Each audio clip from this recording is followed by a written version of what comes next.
Coming up on Mountain News this morning, Backroads of Appalachia is involved in a new initiative to promote trails across the mountains. And a different trail system is now expanding in West Virginia. We have the details on how this could impact the economy. Dedicated to Eastern and Southern Kentucky, this is WYMT Mountain News this morning.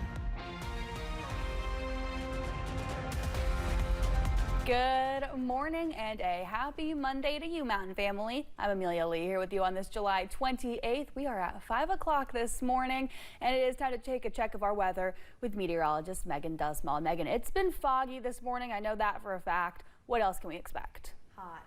You know what? It's just going to be another hot day, and it's going to get hotter as we're going into the next 2 days, in fact. So be prepared for those warming temperatures as we're heading in the middle of the work week. Now let's talk about this morning. Yes, you'll see some fog, but you're also looking at temperatures in the low to mid 70s, looking at 79 as you travel towards Monticello right now.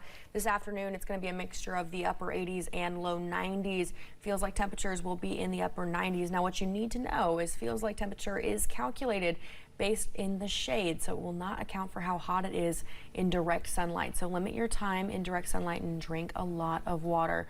We are looking at a little sprinkle chance as you head into portions of Floyd County this morning, but overall a nice and dry start to your day. We will continue to see some slight chances of showers in the morning hours. We do see some storm chances as we're heading into the afternoon and evening. High temperatures for the day around 4 p.m. Amelia.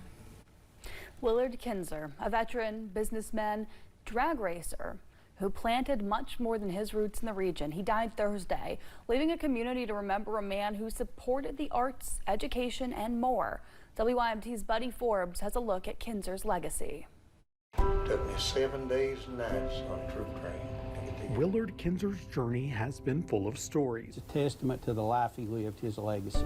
From doctoring his birth certificate to serve the country in World War II in 1944, to decades of dedicated service to the place he called home. I heard someone say one time, there's folks who touch lives and there's folks who change lives.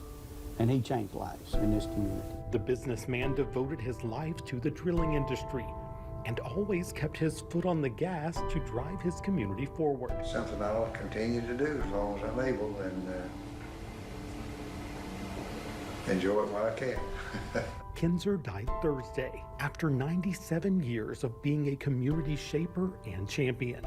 With investments in local education through the University of Pikeville Wesley Christian School and the Mountain Arts Center. We wouldn't be here today without him. Just it means so much that he understood that value of the arts in the community and made the Mountain Arts Center grow. And like we said, from early 90s on, he hopped on board quick and made this dream become reality. His former employees say he never let his money or momentum impact how he treated his people. Not only was Willard a great man in the community, he was a great Christian man. He loved the Lord. He loved his employees. He treated us all great, and he'll surely be missed. And I thank God for what he means in my life and just a great testimony. Saying he may be gone, but his contributions will forever make him a permanent fixture. Commitment and dedication and caring for the community. And his legacy is exactly what he hoped it would be. Just like for people to remember me as being a good person and someone that liked to help their fellow man. I guess that's about it. In Floyd County, Buddy Forbes, WYMT Mountain News.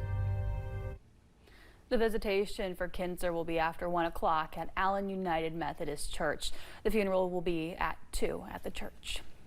Well, a woman was flown to a UK hospital after being hit by a garbage truck in Pulaski County. It happened Friday morning on Slate Branch Road in the Watercliff neighborhood. Officials say 54-year-old Renee Long of Somerset was walking her dog when she was hit. Her condition is not known. The driver of the garbage truck was not injured. A hiker had to be rescued at Breaks Interstate Park. A post on social media says a 72-year-old hiker fell on the geological trail and possibly fractured her ankle. A team made it to her and carried her out. They say the hiker was still in good spirits despite being in a lot of pain. A man was arrested for his alleged role in an arson case in Lexington earlier this month. Police say one of their vehicles was set on fire. UK police say the suspect is 31-year-old Santosh Sharma. Officers say Sharma has attempted arson before, back in 2023 at the Mary Todd Lincoln House in downtown Lexington. Well, it appears that this individual has a troubled history, and it's very unfortunate, and hopefully the people who in positions of authority can get him the help he needs, and that also they can protect the community from any future acts that he might attempt. Sharma is charged with second-degree arson. He's being held in the Fayette County Detention Center. 2 chaplains at Cincinnati Children's Hospital say they were fired for supporting a former colleague. The 2 told our sister station in Cincinnati they were supporting Eamon Solman. Solman was arrested by ICE earlier this month.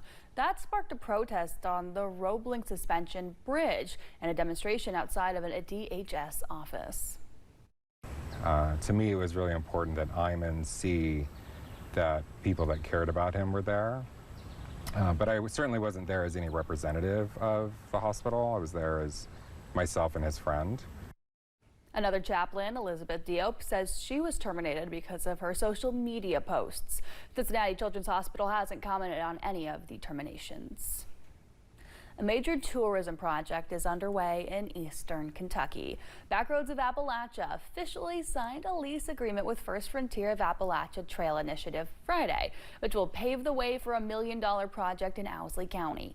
Backroads of Appalachia is teaming up with the First Frontier Trail System to build a bridge in Owsley County that will connect to a 40-acre trailhead, allowing extra safety and accessibility for riders and opening new economic development opportunities to Owsley County. And it's all about partnership, giving them the ability and bring people in where they can unload their UTV safely and be able to ride and explore Owsley, Jackson, Lee, Powell counties up in that part of the region. Officials say the new bridge is expected to be completed by the spring of 2026.